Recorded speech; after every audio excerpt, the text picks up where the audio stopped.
The number of people killed every year by guns in this country is steadily climbing. So is the number of homicides linked to gangs. In 2017, they represented a quarter of the total. Tonight, as we continue our series on gun violence in Canada, we zero in on that deadly link where it's seen all too often, in downtown Toronto. Toronto is, by most measures, safe, but in some parts of the city, there is an active gang scene where conflicts online, in music, and on the streets smolder. Terrence McKenna follows the cycle of reputation, rivalry, and revenge fueling some of Toronto's gun violence. It often appears that Toronto police are engaged in a long twilight struggle against street gangs. This police dashcam video shows them moving in at 3 a.m. downtown to arrest a suspected armed fugitive.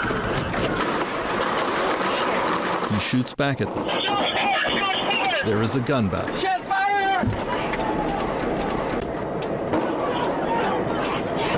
He is arrested. I'm telling you right now, this guy's under arrest for attempt murder. I need you to stand over there. Okay, I gotta make sure you're safe, he's safe. He is grievously wounded and he dies.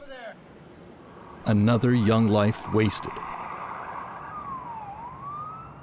Inspector Don Belanger was the head of the Toronto Police Guns and Gangs Unit. He knows there is a debate about what can be called a gang. Do a handful of drug-dealing friends on the street qualify? Anytime you have a group of people who work together to make money doing illegal activity, drug activity, firearms trafficking, prostitution-related activity, that's a gang. This is the Toronto Public Housing Project of Regent Park, a close-knit community home to generations of the working poor and recent immigrants.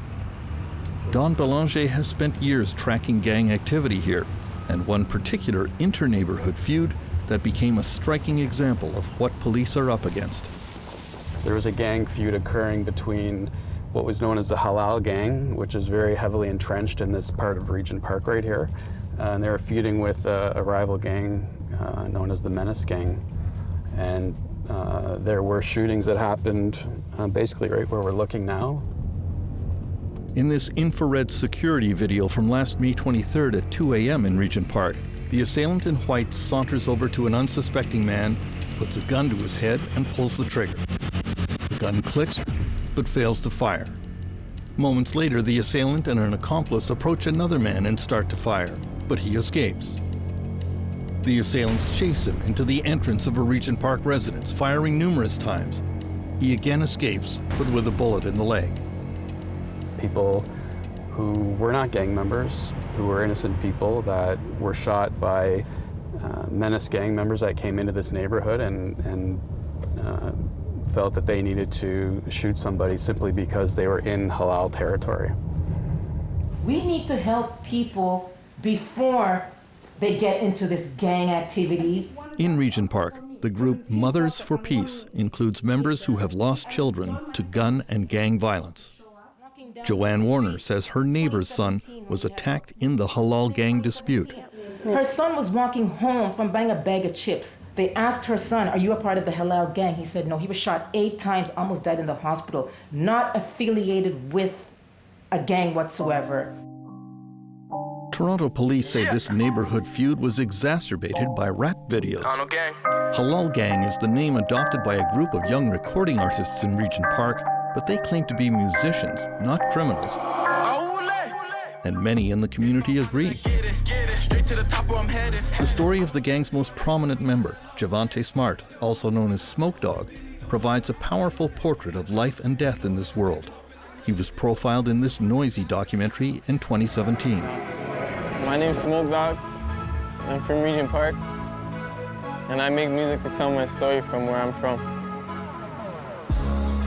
And all the people that can't tell the story from where I'm from. Smoke Dog's biggest hit was Trap House in 2016, which was a vivid portrayal of the crack houses in Regent Park. I copy repress it on records that stretch and remix in the dope. I turn it 2 into a 4, bag it up and I sell it for low. Trap, trap, trap. Biggie Smalls said this back in the days, either you slinging crack rock or you got a wicked jump shot. Friday Ricky Dredd is the host of the popular Toronto podcast called We Love Hip Hop. We're literally, it's cries for help. We're telling you, we only have a few choices that we've been left with. What are we gonna do about this? The Smoke Dog videos also suggest his crew was ready to defend themselves with guns. Was this real or pretend? And my hitters are fishing, so Capo ain't miss when he blowing that Smithin'. Shooting guard his position. He don't shoot from a distance, won't leave no witness. These gang members now use social media prolifically, and they use it to drop videos that are meant to insult their rivals. And I see that as a significant reason behind the increase in gang violence that we've seen. My goon shoot when I say so. Smoke Dog is not alone.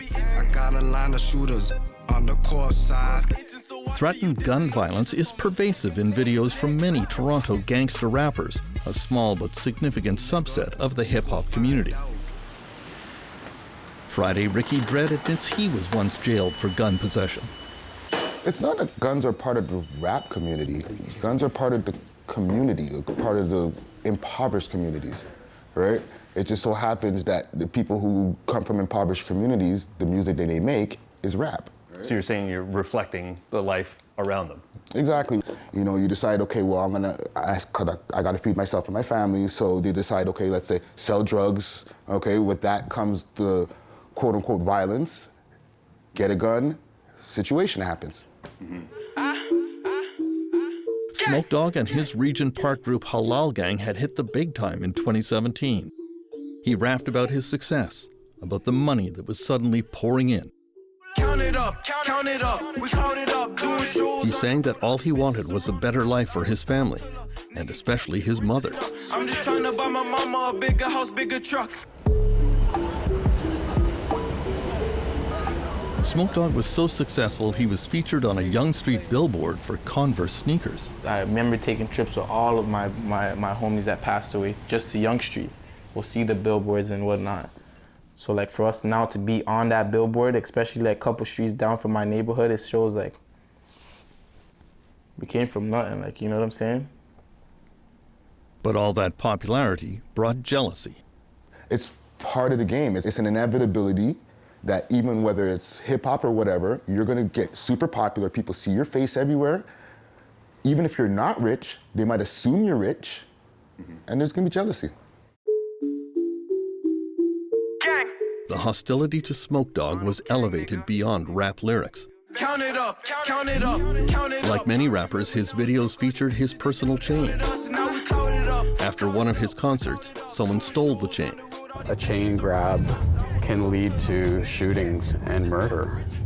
So you don't just have a chain grab anymore. You have a chain grab where the gang then goes onto social media and brags about the chain grab. I'm rolling, pussy got his chain stolen on the beat. Smoke Dog's chain suddenly showed up in the videos of a competing rapper from the rival West End Toronto neighborhood of Alexandra Park.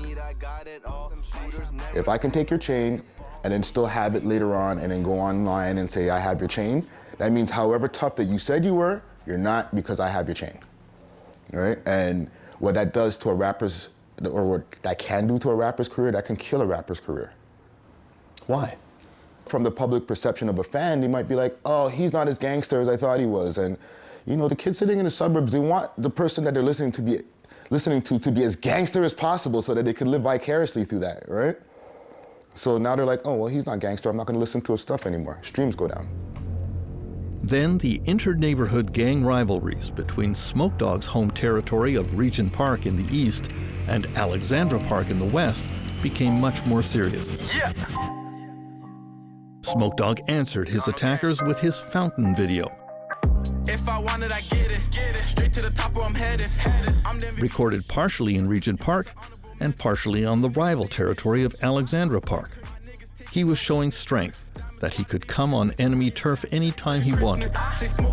There were also apparent threats to kill any enemies that came for him. You don't want to go missing. We'll make you swim with the fishes. Drowning. Wrist looking like a fountain. Record companies these days ask rappers to fabricate beef so that they can get their music hot. Why don't you guys start a beef? Like, these are conversations that literally happen. Well, in what way? It seems that, we see guys basically, it seems like they're threatening to shoot each other. There was a point in time where just because of, you know, rap coming from the inner city and just having that rough edge, that it wasn't so literal, all right? But with social media being coupled on top of that now, starts questioning people's manhoods and stuff like that, right? It's like they're being called out, and if they don't respond somehow, I guess they need to save face. And the rival gang feels the need to respond to that. And how do they respond to it? They respond to it with violence and shootings. One answer to the Halal gang came from rapper brothers K Money and Casper TNG, members of the Menace gang. The brothers appeared on the We Love Hip Hop podcast, where they claimed that while other rappers merely bragged about the gangster lifestyle, they walked the walk. When you're rapping, you have a bigger spotlight on you. The police are watching you more. Yeah. So if you're actually doing what you're rapping about, then, you know what I'm saying, you're giving them tips on whatever. You know Their message was prophetic. We're tracking a developing story from the streets right now. Shots have been fired in the downtown core. Shortly after, police chased down the brothers and arrested them. They allegedly drove into Regent Park and sprayed bullets without hitting anyone. They were charged with multiple firearms offenses. As the Smoke Dog story approached a climax, another gang entered the picture. This one from the North Toronto neighborhood near the intersections of Jane and Finch Avenues. Money music on the beat, so it's neat. This is the home territory of the Neat Gang, featuring performer Abdulkadir Handouleh, who calls himself 21 Neat. His raps too contain threats to shoot his enemies. Shoot him in his head and make him see his fucking dreams. The only thing I know as far as Neat Gang is guys who make really dope music. Any of their members who drop music, it gets thousands of views immediately because there's a lot of kids in Toronto who like their stuff. Police alleged that the Neat Gang of Jane Finch would soon attack the Halal Gang of Regent Park. By last June, Halal's Smoke Dog was at the pinnacle of his popularity. He had performed in Europe as an opening act on Drake's Boy Meets World tour.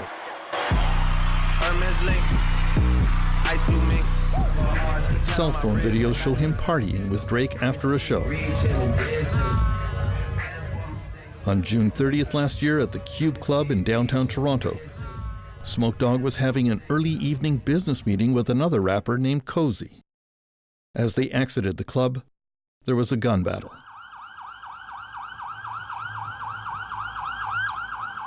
Smoke Dog took a direct hit to the head. He was killed. His friend Cozy was also killed. And an innocent bystander was shot, but she survived. How many shots did you hear? Like 9 or 10. Yeah, at least. 9 or 10 shots, and then a black range, just fireworks. We thought it was fireworks for Canada Day. Yeah. Police say that Smoke Dog was carrying an unlicensed handgun. These young men feel the need to go about their business carrying a gun because they're worried about coming across their rivals. And so you have this shoot or be shot mentality amongst gang members now. I keep my shooters fed. Days later, police announced their main suspect was Abdulkadir Handouleh, the rapper known as 21 Neat, who seemingly threatened to shoot someone in the head. He is still at large. There are rumors he has gone to Somalia.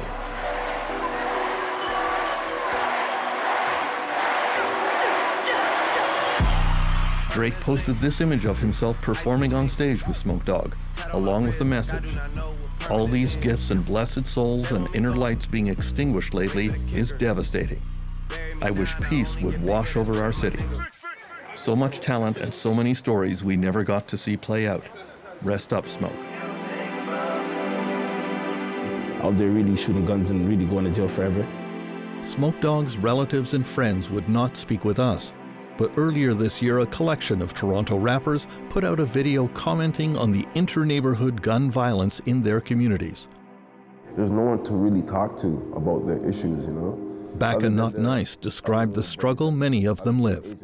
It was to separate themselves from that street politics and wanted to be artistic and wanted to do this over here, what makes you happy, and being able to talk to thousands and millions of people, you know, your craft.